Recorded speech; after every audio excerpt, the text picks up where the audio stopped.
Nah, di sini kembali lagi teman-teman tentang tahapan kedua pada tanaman sistem tumpang sari jagung. Kita tanamin cabai di bawahnya.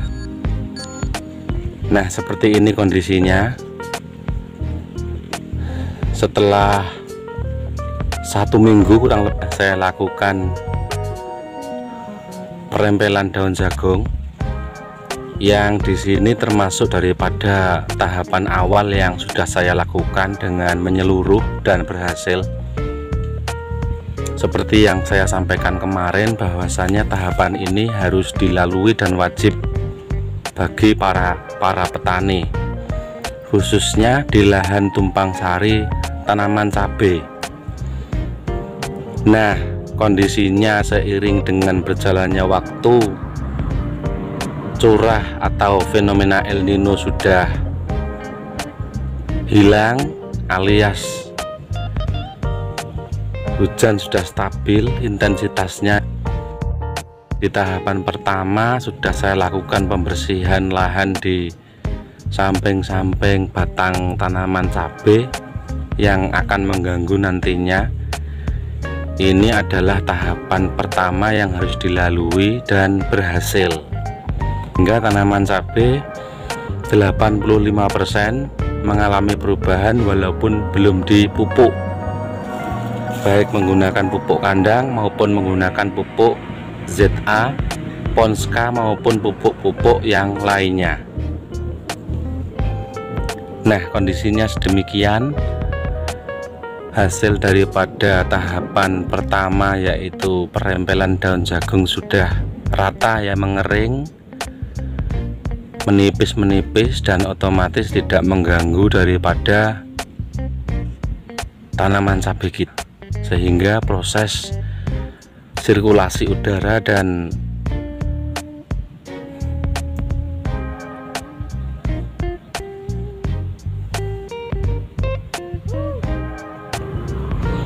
proses fotosintesis pada daun-daun ini sudah sangat signifikan sekali. Nah, di sini teman-teman, di konten yang ini saya lakukan tahapan yang selanjutnya, yakni yang kedua ya. Setelah saya rempel, saya bersihkan dan sudah ada 85% perkembangannya. Ini otomatis tahapan kedua ini yang wajib dan harus dilakukan, yakni pemupukan. Nah, di sini saya menggunakan pupuk ZA, Ponska dan obat hama, yaitu menggunakan regen ya di sini. Dikarenakan bekas-bekas daripada daun-daun jagung yang kita rempel ini nantinya juga dibuat hunian oleh hama-hama yang akan menghampiri, seperti ulat gatal ya, ulat bombong kalau orang sini menyebutnya, kemudian ulat gagak, kemudian gonggo, belalang dan jangkrik, yang biasanya menyerang daun-daun tanaman cabai kita yang akan dipotong seperti itu biasanya. Jadi kalau dibiarkan alias tidak dicegah dengan menggunakan obat-obatan tertentu, maka akan banyak juga daun-daun yang akan terpotong oleh hama-hama yang menghampiri tanaman kita.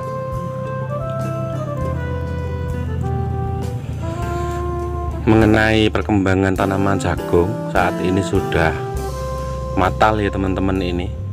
Walaupun kalang kabut lah dibilang kalau di satu titik lahan ini, dikarenakan proses penyerangan masih berlanjut sampai detik ini, dan ketika dimakan, hama-hama yang masuk ini akan terus berproses dan berkembang biak. Walaupun juga banyak yang sudah berjatuhan dan berubah atau berkembang biak, metamorfose menjadi kepompong. Namun para petani tidak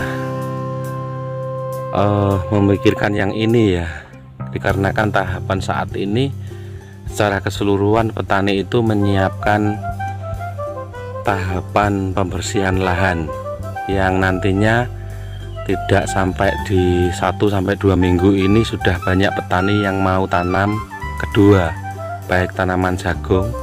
Oh ya, tanaman jagung yang utama ya di samping kanan kiri ini, baik tanaman cabai sistem tumpang sari seperti ini maupun tanaman kacang tanah. Nah, jadinya para petani saat ini itu sudah tidak memikirkan serangan hama ulat, walaupun ini lumayan lebih daripada 50% korban buah tanaman jagung yang membusuk ya ini.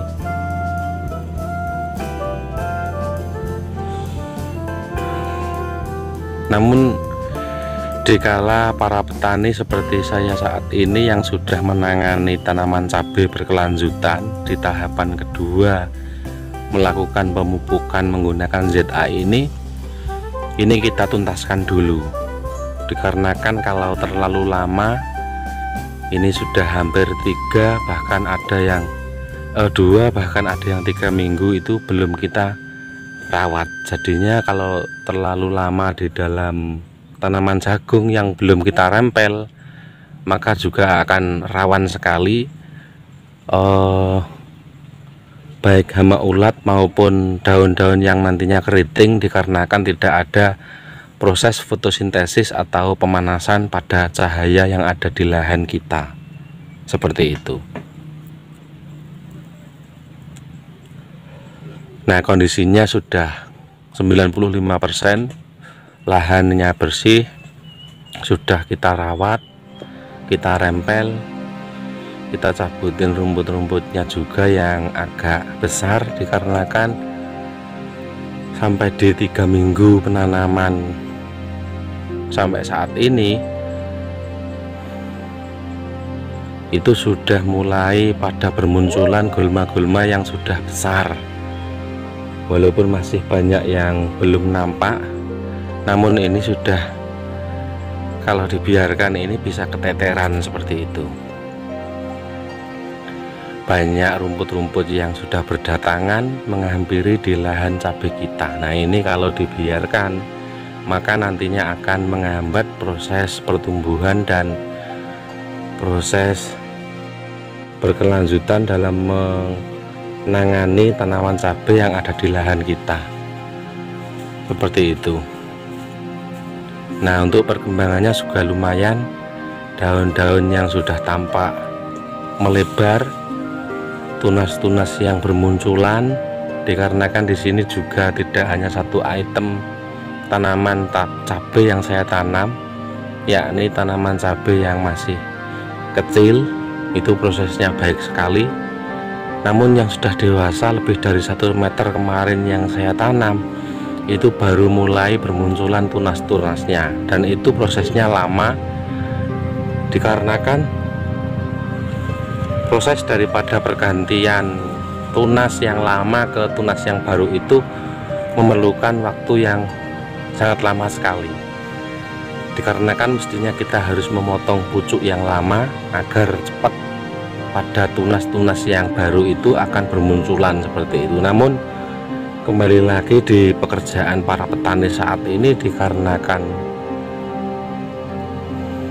sangat ruwet alias menyiapkan lahan yang secara keseluruhan itu kita siapkan untuk tanam yang ketiga seperti itu, dengan harapan proses dari tanaman sampai beberapa tahapan yang kita lalui ini jangan ada kendala yang menghampiri seperti hama, kemudian busuk batang pada tanaman cabai, keriting, virus Gemini dan lain-lain. Ini mudah-mudahan 0 sekian persen seperti itu.